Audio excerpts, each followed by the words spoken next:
Access, the podcast of OA. Located deep within Sector 14845 and powered by the Emerald Light of Will, the podcast of OA is your guide to the Green Lantern universe.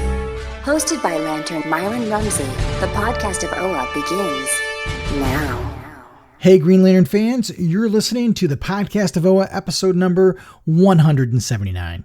I'm your host Myron Rumsey, and in this episode, we're going to be doing a review of the Geoff Johns issue of Green Lantern number 4. We're going back in time to the early part of the Geoff Johns run, and we've got some listener feedback, and I'm joined by my good friend Phil Bova. Phil, my friend, I don't know about you, but I am really excited to talk about stuff tonight and just to get away from everything going on and chat some comic books with a good friend, and you're voted in. All right. I love it, man. Good times. Good times, especially on debate night. Maybe we can get people to talk about our comic books and talk about Green Lantern instead of watching the debate. I'm voting on the Owen platform. Yeah, that's right. I'm going to go for the Sodom Yacht Party. There you go. What a crazy time 2020 is. It is. It's been the longest 5 years of my life. Gosh, man. It feels like it, man. Oh. I keep wanting to fast forward and look and see what people are gonna look back on the year 2020 and how much crap's gonna be written about this year. It's just gonna be like an onslaught of studies that are just gonna be done about how much stuff has taken place during this time frame. And I always think about Clark. What he's going to be like years down the line. And he's going to be in high school and graduate school or whatever, undergrad, and they're going to be studying that time frame. And he's going to come to me and he's like, damn, what was 2020 like? Don't ask. Just don't ask. We don't talk about these things. Yeah. Oh, my gosh. Well, since the last episode, there has not been a lot of news. The one big comic book story that kind of came up in terms of DC is that, we talked a while ago. I don't remember exactly which episode it was, but we talked about DC Comics leaving Diamond Distributors and kind of splitting the territory up between two different new distributors, Lunar and UCS. Lunar is done by the Discount Comic Book Service, and UCS was done by Midtown Comics in New York City, and they kind of divided the country in half. And so comic shops had to go back and create new accounts with new distributors, and there was a lot of hemming and hawing about that and leaving Diamond and so on. And we just heard this week that DC Comics and UCS are parting ways. There's a couple different stories out there, but it sounds more like DC Comics didn't drop UCS as a distributor. UCS decided not to do it anymore and kind of dropped out of it and discontinued the contract, which now means, in the US at least, that now comic book stores that created their accounts with the UCS, so those stores primarily on the East Coast, now have to jump over to Lunar to get their comics.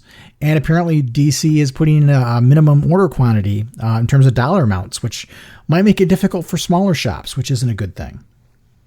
Well, Marvel's having the same thing with their distributors over there. I've read someplace that they're like something about, 6 months or something like that. They're 6 months behind in their distribution. I don't know what that, I didn't read the whole thing, but I don't understand why all the issue with the distribution lately. I mean, I guess COVID caused an uproar and just about everything, and I guess nothing was immune to it.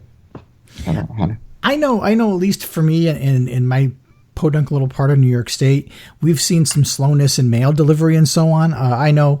I just had a prescription refilled by my pharmacy, and we ship it through the mail. We one of those online prescription things where they ship you 3 months worth at a time, and it sat in a distribution center from October 9th until yesterday when it finally moved on.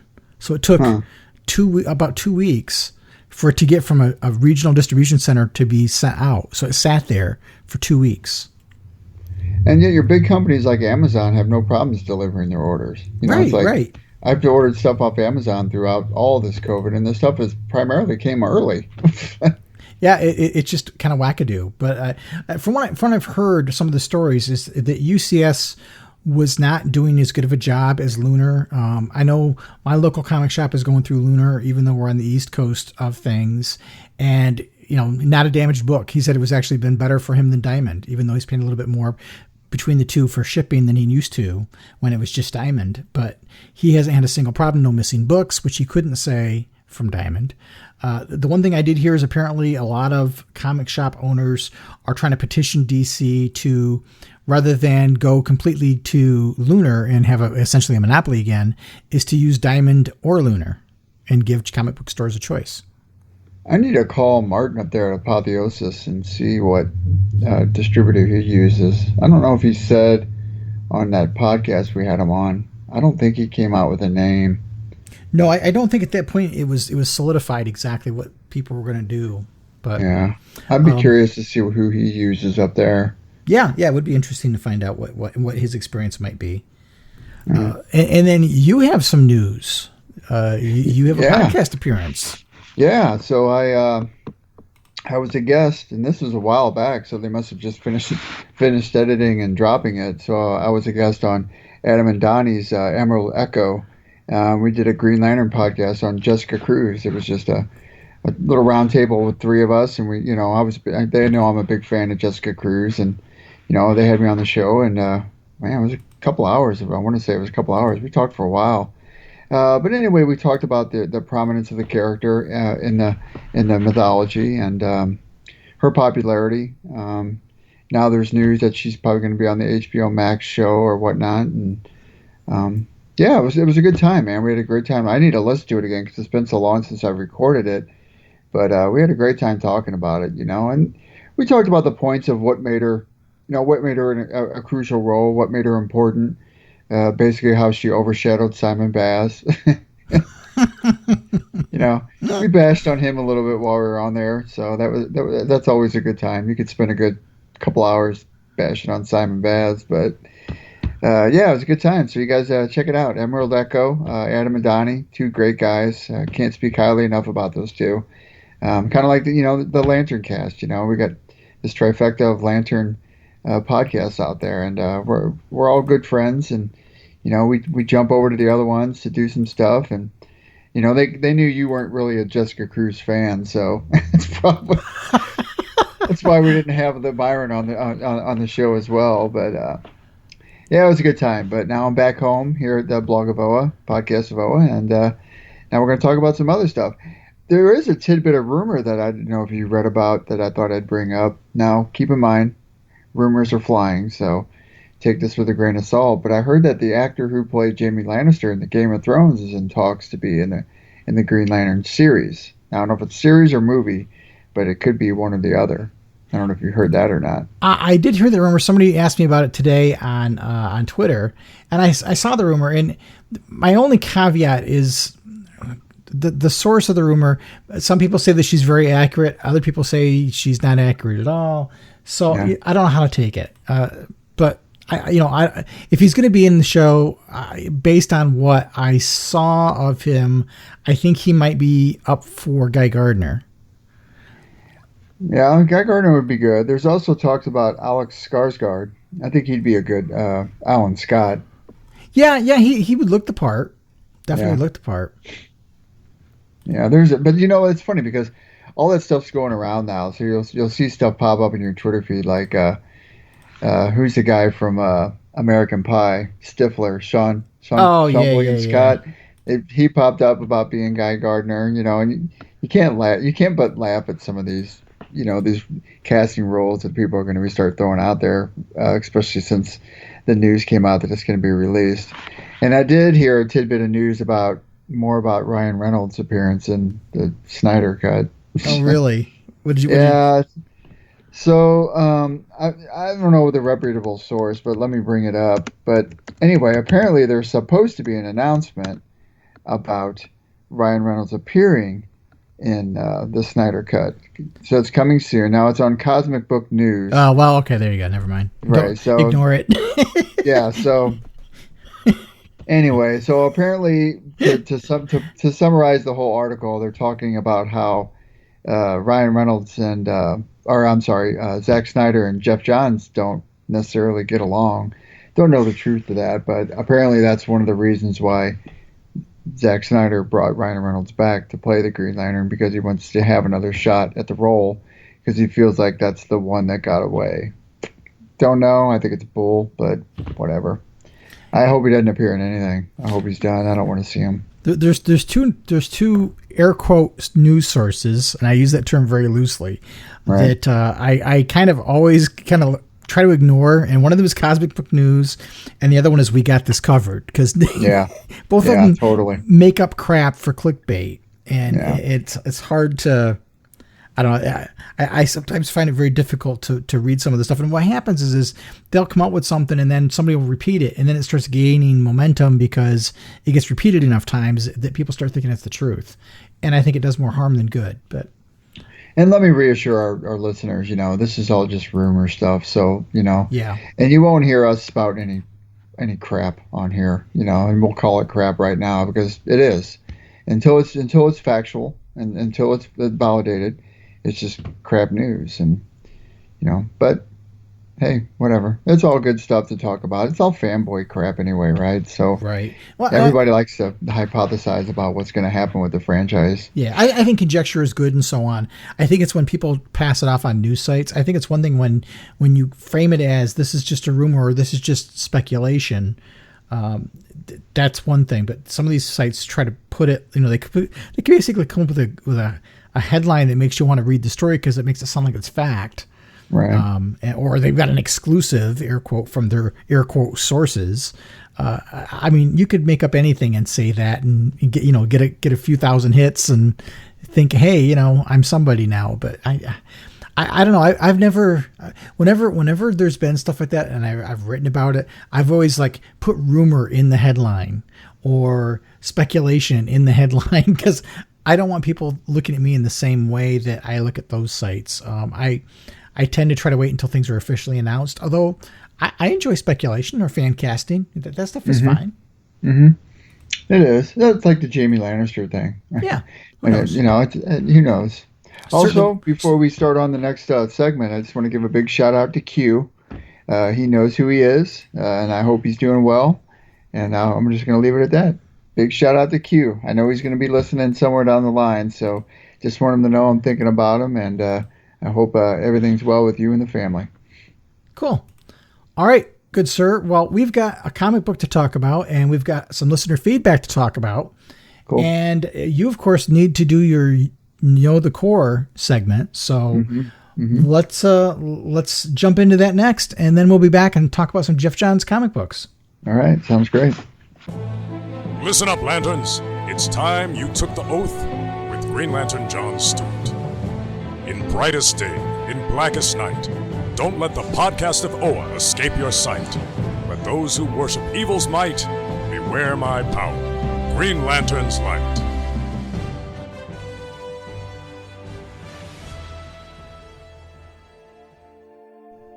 All right, fellow Owens, and welcome back to another Know Your Core segment. This week, we bring you Green Lantern Procanon Ka. Procanon Ka was created by Joe Cavalieri and Gil Kane. His first appearance was in issue number 224 of the Green Lantern Corps, Volume 1. Shelf date was May of 1988. And Procanon Ka has been a Green Lantern for generations. Stubborn and headstrong, he has made a career mediating fights with the Khund Empire, a job that has made him many enemies. Several Khundish warlords have labeled him as an enemy of the Empire and have tried to ban him from many of the planets within his sector. This animosity has since spilled over with tragic results when, during a Khund attack on his homeworld, Procanon Ka's daughter was killed. He is the guardian of Space Sector 0422. And there you are, another great addition to the Know Your Core segment, Procanon Ka. And he's a really cool looking character, so anybody out there listening, check him out.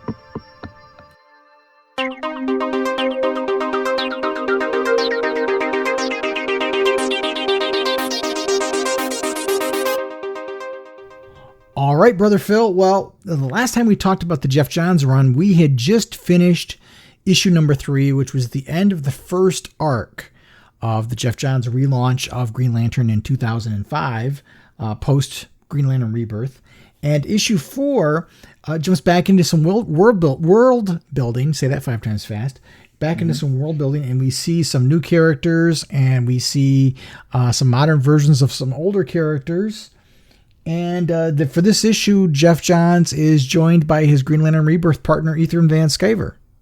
I always liked his art. He's got good art. Yeah, I love the detail in it. So this one was kind of interesting. When I reread this, it's interesting to reread something when you know what's coming down the road. And it makes it a different reading experience. I mean, I envy people who are discovering this run for the first time, but going back and rereading it, there were details I picked out when I reread this issue that I didn't pick out the first time I read it back in the day. Well, not only that, man, partnered up against the current run right now, and they're just two very, very different storytellings. You know what I mean? Oh, yeah. It's 2 different gears altogether. It really is. It really, really is. It kind of just feels like your brain gets wrapped up so much in the current run, but this one just lets you sit back and enjoy it. But you're right about the first-time readers, man. The people that are just picking it up and enjoying it. It's like when my friend Brian, read the omnibus, Geoff Johns omnibus and stuff. I was like, man, I wonder what that looks like, a fresh sight, fresh eyes, never been reading it before. It's like, man, it must be something. Yeah, I gotta imagine it. It's a completely different experience, especially if you're new to the mythology, because it's all new to you. Yeah. Whereas as I'm reading it, these characters that we see in this issue, for the most part, aren't really new, other than some of the Green Lanterns. So it's it's almost like seeing an old friend, but you're seeing it through different eyes. But what I found really interesting is that Geoff, in this time period when he wrote this book, had time to plan it out. So there's some really subtle details that seem like they're throwaway, but there's a great deal of thought put into them. And as we get through them, I'll try to remember to bring them up. But okay. This issue starts out back with Edwards Air Force Base and 2 guys driving through the desert at night. 2 guys in the military talking about girls that they saw at the bar. And the first throwaway thing that seems throwaway is they're talking about the 2 girls, and one is talking about a redhead, and the other one's talking about a brunette with a tattoo on her stomach. And I thought that was really interesting. It was weird that he said it was a brunette with a tattoo on her stomach, because when we get to the end of this issue, there's a girl on the beach that is attacked by the shark, and she has a tattoo on her stomach. And she's a brunette. Yeah. Oh, wait a minute. Well, she's more blondish, but I don't know. She's more blondish, yeah. That's Moonlight or not. That was what threw me off a little bit. I was like, gosh, is this the girl they're talking about? And is the guy here at the beginning of this issue the guy who's at the end of the issue when they're swimming in the pond? But I don't think so. I just thought it was such a, I don't know whether it was intentional to be the same girl or not, and just coloring wise, they didn't catch the detail. But I just thought it was interesting that they talked about a girl having a tattoo on her stomach in the beginning of the issue, and the girl at the end of the issue has a tattoo on her stomach. Thought it was funny. Yeah, that is interesting. I didn't even pick up on that until you mentioned it. Well, and again, it's one of those things where I'm reading it with different eyes, and I'm starting to look at things a little differently. I'm looking for little details like that Geoff was really known for doing, but just people didn't pick up on it in the beginning of his run in particular. But these 2 guys, crazy opening to a story. These 2 guys basically literally run into an alien. A very scary looking alien nonetheless.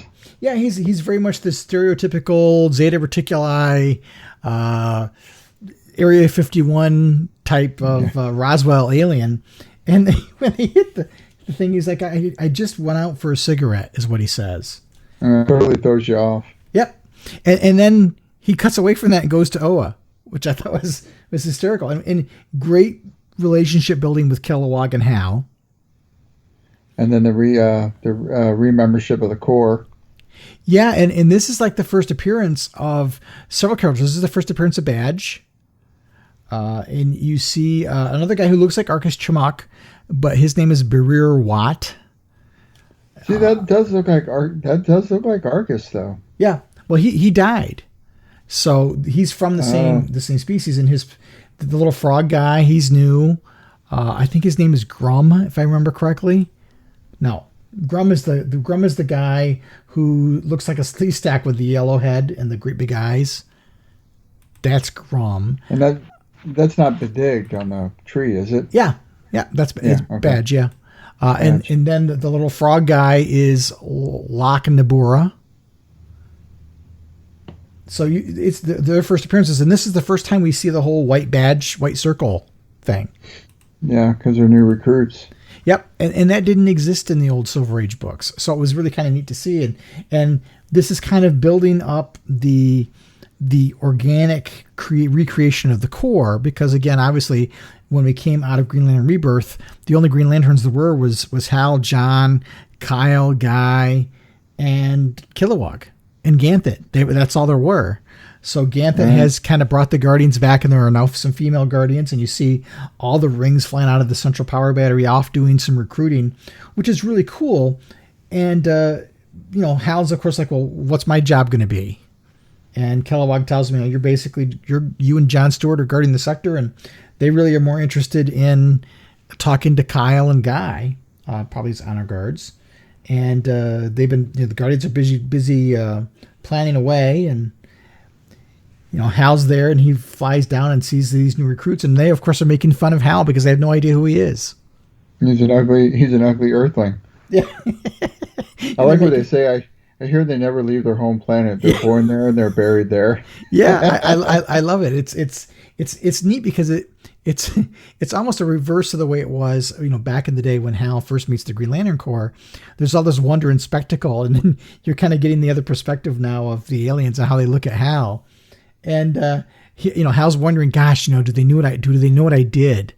Because while the Green Lanterns have accepted Hal's return, the rest of the universe still sees him as Parallax, and they don't trust him. Sure.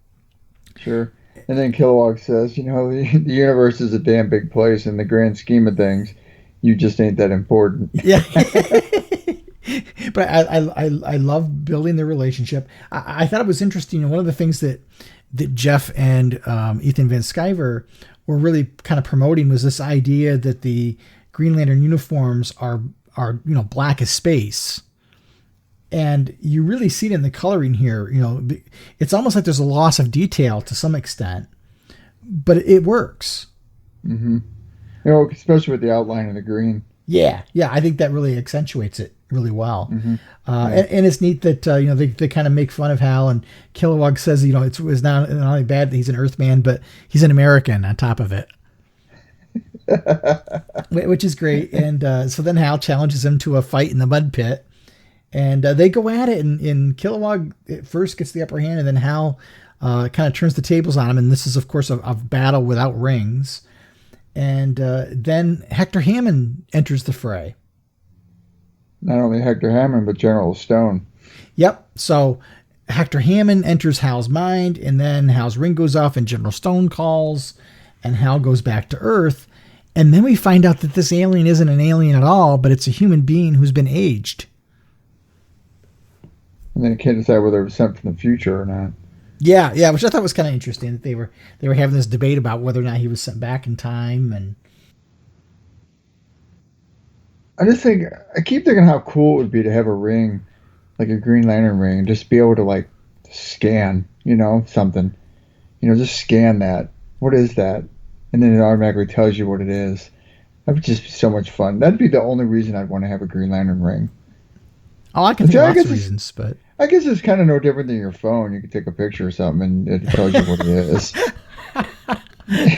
Yeah, I never thought about that. You can take your smartphone, take a picture. A lot of applications have that now. I think like Best Buy, you can take a picture of a product with your phone, and it looks it up, or maybe it's just the barcode. I don't know, but yeah, it's the same kind of thing. But it's kind of neat that it's a use of the ring that we don't usually see.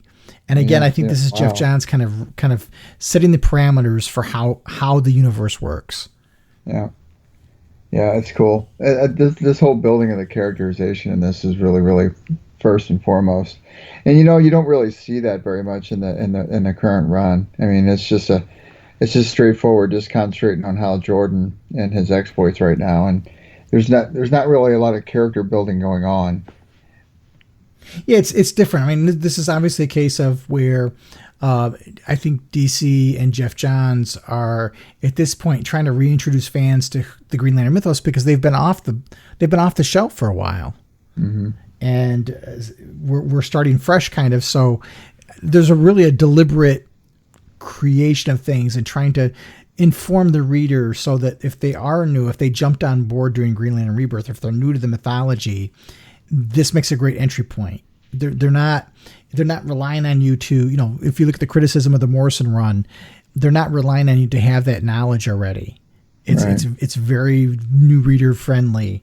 But Hector Hammond calls during the autopsy, and he goes to Bel Rev, and we see, this is Geoff Johns taking classic Green Lantern's Rogues Gallery characters and kind of redefining them a little bit. We saw in Green Lantern Rebirth, we saw where he did that with Black Hand. When we saw Black Hand trying to steal the power ring from Ollie, you saw that thing where we got to see a kind of a reimagined version of Black Hand. And here we see a lot of Hector Hammond. We also see Sonar, and it's building up towards the reappearance of the Shark.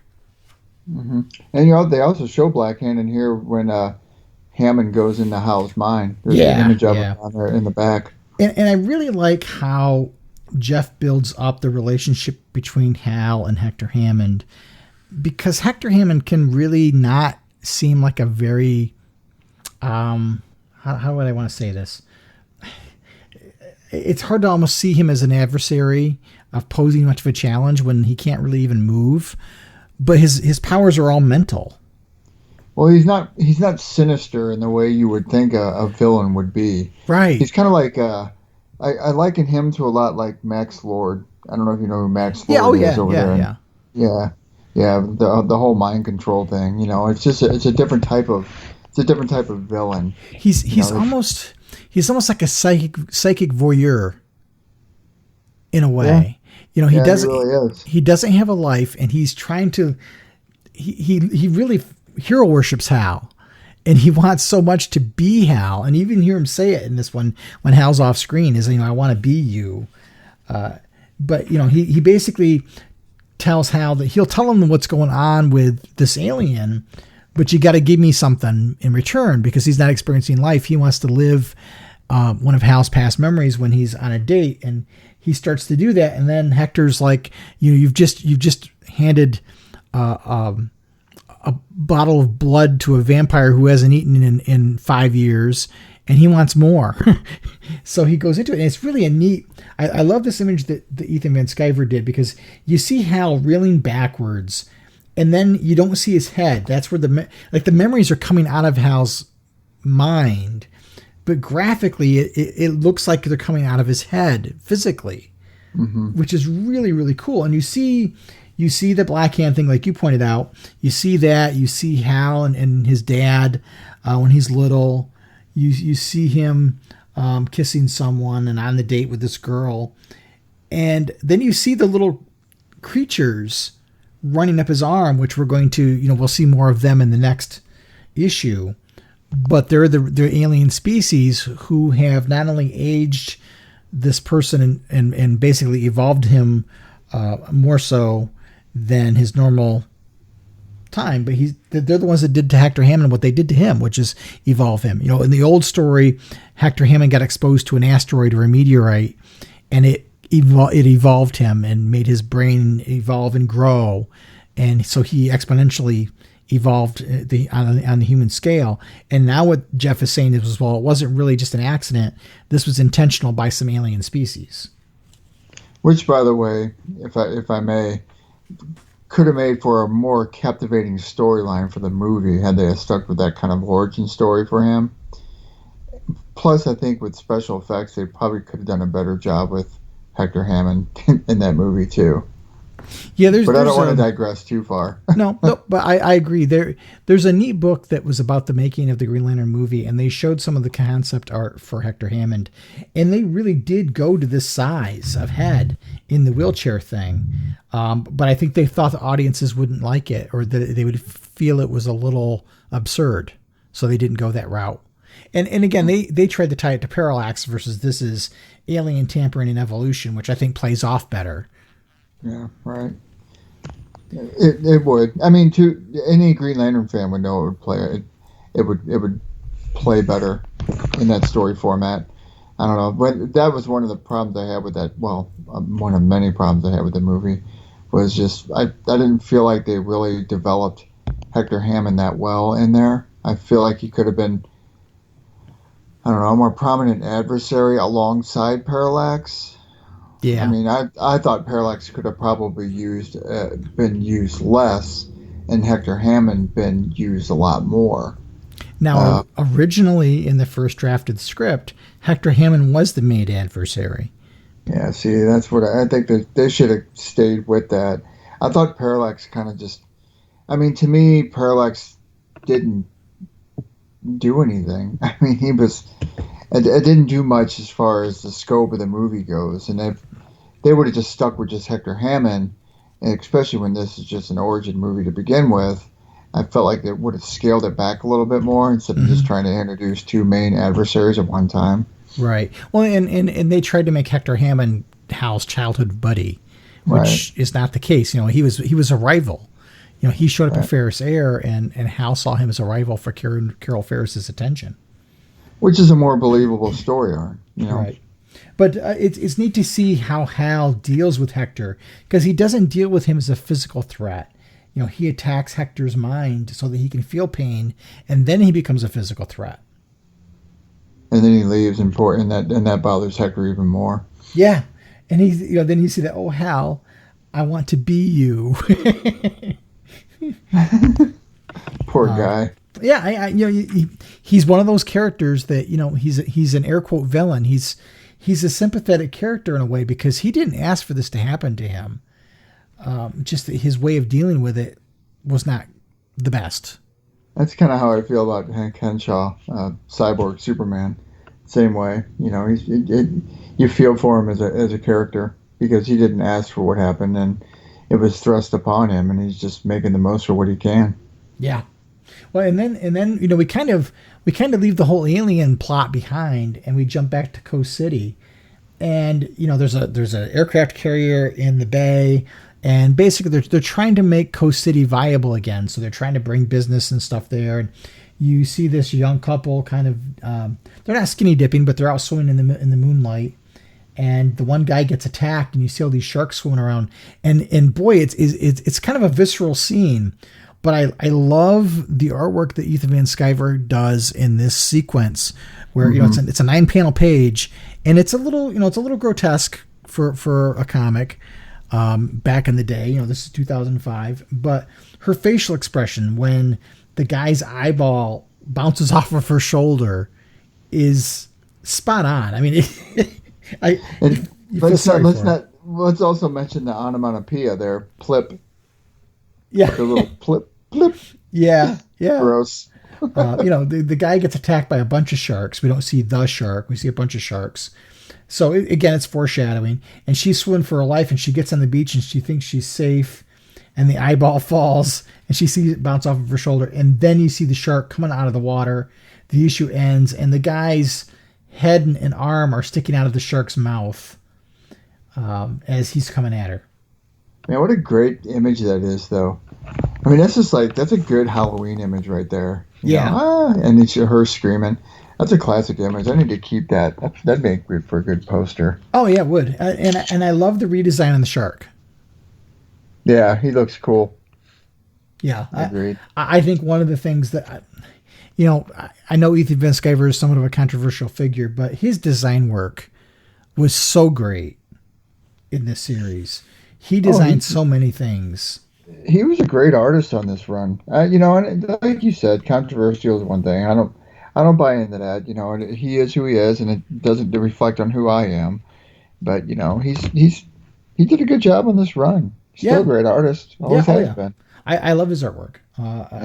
He's the one of the first artists I've ever gotten a commission from, and I hang it proudly on my wall. I've got a Hal Jordan sketch by Ethan that he did for me for my 50th birthday. Oh, yeah, that's a keeper. But it's a neat issue. Again, it's world building because we're seeing new things, and we forgot to talk about when Hal was at Belle Reve, the whole encounter with Sonar. Yeah, he punches him out. yeah. Sonar knows what Hal did. Hector Hammond told him, and he taunts Hal, and Hal punches him with a fist as they're walking down the hallway. And the guard goes, "Sorry about the Sonar as a talker," and Hal goes, "Not for the next hour or two." But we kind of glossed over that. The typical fist construct. Yeah, and Geoff really didn't use Sonar, but at least he put him there, and you saw kind of a different take on what he looks like, and much more realistic. And people will talk a lot about Geoff's writing on villains, and they feel that sometimes his writing on villains is stronger than his writing on heroes. And one of the things I recall reading from him is that he always felt that the hero had to be propped up by the villain, and that the hero was only as good as the villain was bad. And in order for, Green Lantern, his whole thing about Green Lantern was that he shines light in the darkness. So in order for that light to be brighter, the dark's got to be darker. Makes sense too. Yeah.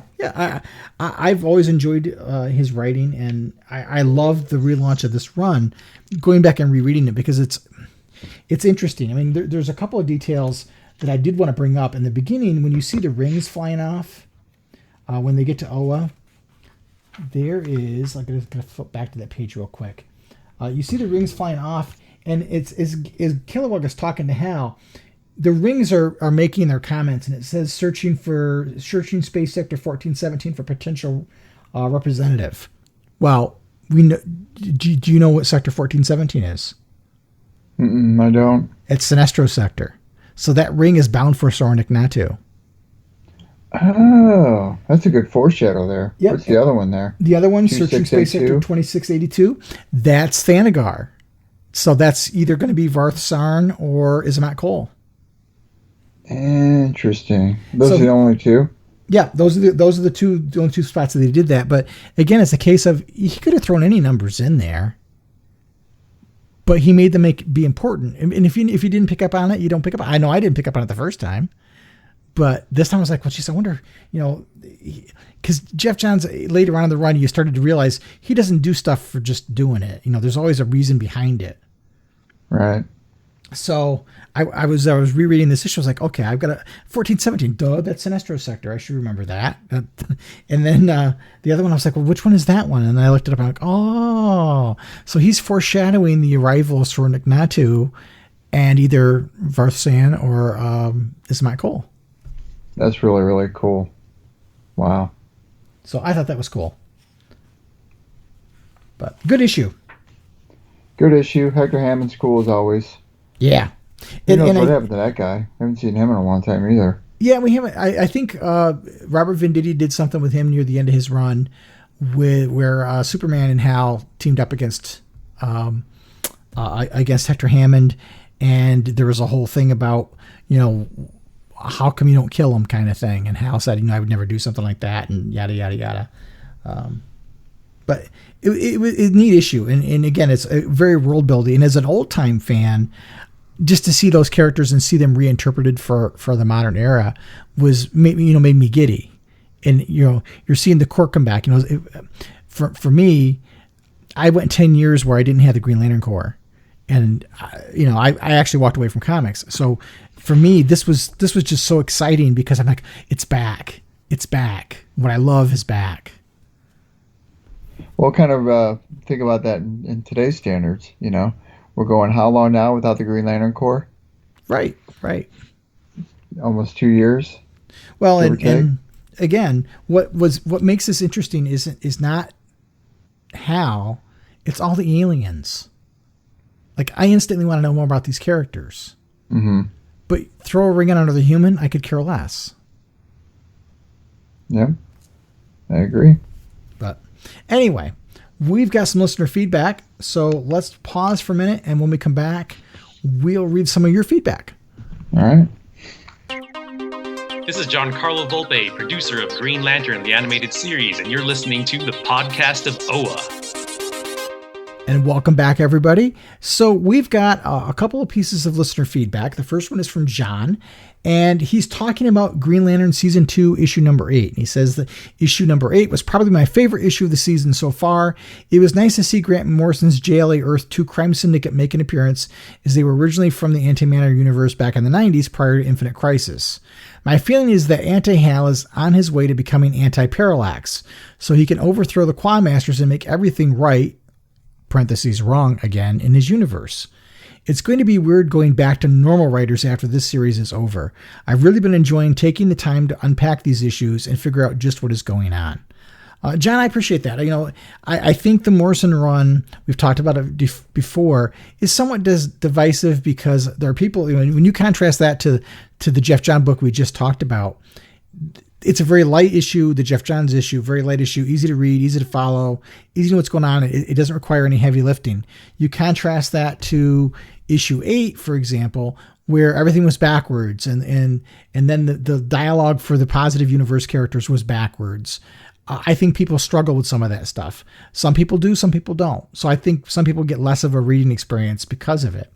But, I didn't think about the anti-parallax thing. And I think that's such a neat idea is will the antimatter universe of Hal become the antimatter universe, their version of parallax? That's a cool idea. That would be awesome. I'm kind of curious to see what it would look like. Yeah, me too. And we know we've got 2 more issues and then we're going to take a 2-month break. So I'm hoping that they kind of wrap that part of it up to some extent, but I really do want to see what's going on with this. That makes me really excited to think about a version of Parallax. That's such a cool thing. It seems obvious, but never crossed my mind. So John, kudos to you. Thank you. And it's funny how he says it's going to be weird going back to normal writers. He's not wrong. No, he's not wrong. I mean, think of how jarring it's going to be to get somebody else that's going to start writing Green Lantern. And, we've been doing this for going on 2 years now with this run, and we've gotten so used to Morrison's writing style with this, and you could sit here and talk about each issue for a good 2 hours, easy, with how much it contains and how complex they are. And, to go back to a normal writer, sometimes when I read a lot of the other DC books, and this is not to cast any kind of negativity on any other writers, but they're just different styles, and you go read The Flash, and what takes place in that book is considerably less dense than what takes place in a Morrison book with Green Lantern. But John's not wrong. Nope, not at all. So thank you for that. All right, so oddly enough, this one is from Stuart. So I don't know if these guys paired up, John Stewart. All right, so Stewart says, "Good show, guys. This issue, while was not the watermark like 7 was, it was a nice insight to antimatter Hal. I absolutely adore Morrison and Sharp's work on this book. Their love and care for Green Lantern history, as well as the non-metal cosmic side of DC, is appreciated." Yeah, I can appreciate that too. It shows that these characters like Hal and the others have more stories to tell and can move them forward. Future State, I don't know what to feel. I'm all for new ideas, but I dislike the notion of abandoning all the lore that came before and replacing what made the DCU the DCU. I get it, it's relevant, but at the same time, I'd rather have concept ideas being explored like what Morrison is doing on GL, rather than what feels like what Marvel is doing right now. Hope I'm completely wrong and that Future State is something interesting. All right, well, all good points, Stuart. But I'm not going to, I don't know, the last one, I don't think it's going to be interesting. I think it's going to suck. I'm sorry, I just can't get on the Future State bandwagon. And I really don't think I'm going to read any of it. Nothing sounds appealing to me. And the more and more, I don't know, maybe getting closer to it if something comes out. Even the Superman the image that they're showing doesn't really appeal to me. I don't know if you think that way. None of the stuff looks good. Yeah, I'm kind of torn in a way. I dislike the idea. I dislike the fact that this is what they thought they were going to replace the DCU continuity with, because make no mistake, 5G was going to take over the main DCU continuity, and the stories about the 4G characters, or the characters we've been reading all these years, were going to be relegated to the Black Label stuff. And possibly not monthly either. And I just am not thrilled by that whole idea. If I love the idea of seeing a Green Lantern book that's an anthology, because we've talked about what do we want to see, and we've talked about wanting a Green Lantern anthology, but I want a Green Lantern anthology book about characters I care about. And I don't care for Teen Lantern. I don't care for Joe Mullane.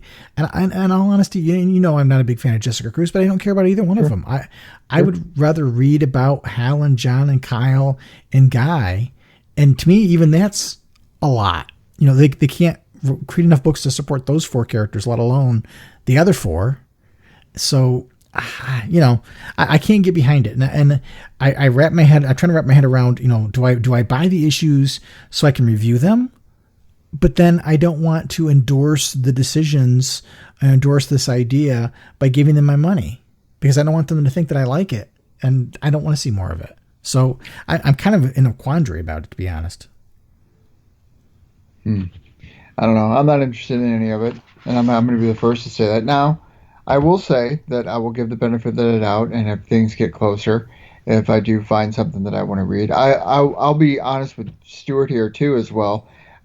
I'll be glad when the metal stuff is kind of finished. Yeah. I mean, I just read, Justice League 55, and I think I'm actually, when I got through it and I finished reading it, I actually was thinking to myself, do I even want to read Justice League anymore? I mean, it has Jon Stewart in it. Well, this one didn't even have Jon Stewart in it, but it has Jon Stewart in it. And I've never really been a huge Jon Stewart fan, so I can do without reading about him. But everybody else, it doesn't really matter to me. I don't feel like it's a Justice League book anymore. And and of course, I've never been a Batman fan, so I'm not missing out on that if I drop it. Wonder Woman's the only one I care about, but I still have her main title I can cling on to. But I'm actually thinking about getting rid of that title. But I'm starting to nip away at some of my DC stuff. Some of it just seems like the metal stuff to me just seems like it's gotten too far out there. Yeah. I agree. To me, it's kind of overplayed itself. Like it was fine with the first event, but I didn't need to have this huge ongoing. It just seems like it never ends. Well, and there's all these crossovers like Robin King, and it's all centered around Batman. Well, and maybe that's part of it, because I don't dislike Batman. I really don't, but I feel like I'm bat saturated. It's like every time you turn around, it's Batman this, it's Batman that, and I'm tired of it. There's a whole DC universe there, and I'd rather be reading about the rest of it. Yeah. And I'll say I dislike Batman, and I feel like I'm just getting bombarded with Batman everything all the time, and quite frankly, it's getting old. Find somebody else to write about, Jesus. Anyway, so spot on, Stuart. Good comments. Yeah, Morrison's rocking it. I still enjoy it. It's been great 2 years. Looking forward to that. That next, the cover for the next issue, probably by far my favorite this season. I think I mentioned that on Twitter. It's a beautiful ode to Gil Kane. Oh yeah, this is fantastic. Love it. Love every bit of it. Yeah, I'm as much as I'm not looking forward to January and February, I'm almost more worried about the solicits for March. When does that get dropped? That won't get dropped. That won't get dropped for a couple months. Yeah. And I guess I shouldn't be too concerned, because I know we've got the last 2 issues of the Green Lantern book, but I'm concerned about what comes after. I guess I feel somewhat of a bit of anxiety about it, to be honest, because I don't know where it's going to go. Knowing that DC was going to basically put all these guys out to pasture to some extent and prop up Joe Mullane. I guess I don't have a lot of faith in the leadership and the editors. Yeah, it's kind of insulting. But we'll see. But thank you guys for your responses and your questions and your emails and comments. We do greatly appreciate it. So this is going to be one of our shorter episodes, but we'll be back. I don't know whether we'll be back talking about the next issue of the Green Lantern, or if we will be doing another retro review. I can't remember the timing of the next issue, but we will be back in a couple of weeks for sure. Yeah, I'm not sure when the next issue comes out. November 11th, maybe? Yeah, it might be. So maybe we'll hold the first episode in November for that issue. I don't know. We'll see how things play out. Okay, sounds good, man. All right. Well, hey guys, until next time, Keep yourselves together and doing well, and stay safe out there. Keep your power ring charged and make every day your brightest day.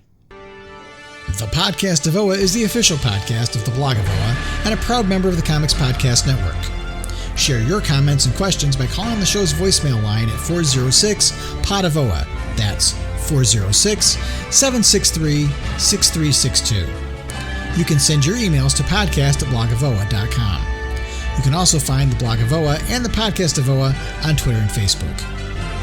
Green Lantern and other related characters are the copyrighted property of DC Comics Incorporated and are used without permission. The Blog of Oa and the Podcast of Oa are fan productions and do not claim any ownership over the Green Lantern or any other copyrighted properties.